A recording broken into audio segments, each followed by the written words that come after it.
Wanted to mention that we really need for every part of Ontario to have a climate action plan.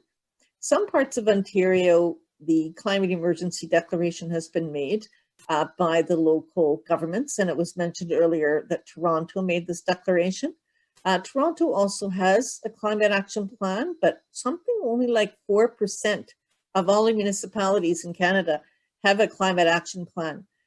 We think that if people started pushing their local governments to do the consultation to create a climate action plan, this would start to create momentum and awareness that is going to translate into accountability when it comes time for the next election, which is 2022, that it won't be possible for candidates to run without a real understanding of what they're doing.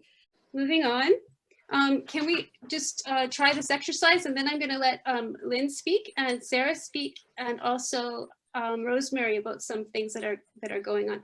So this exercise that Lynn touched on, the idea is that your group will choose one that they're keen on looking at in a little more detail, and this is what you take to your elected officials and ask for and push for. So I don't know if any of you have had a chance to read it and are keen on any one of these numbers. Somebody want to throw one of them out? Like we have the climate emergency declaration, making it meaningful, stop spending public money to subsidize fossil fuels. I know somebody mentioned that in chat, so maybe we should look at that one.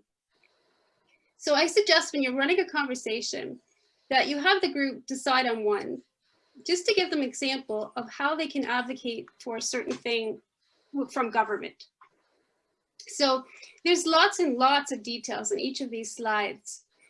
And in this one, for example, if you want to talk about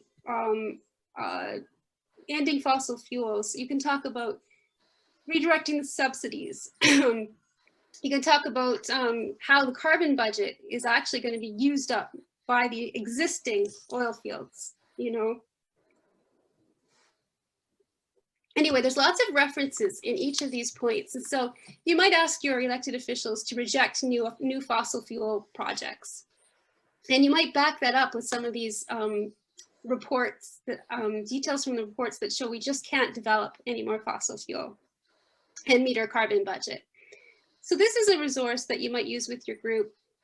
And if somebody's keen, for example, also on Indigenous rights, there's a whole page on that. There's a little video you can show.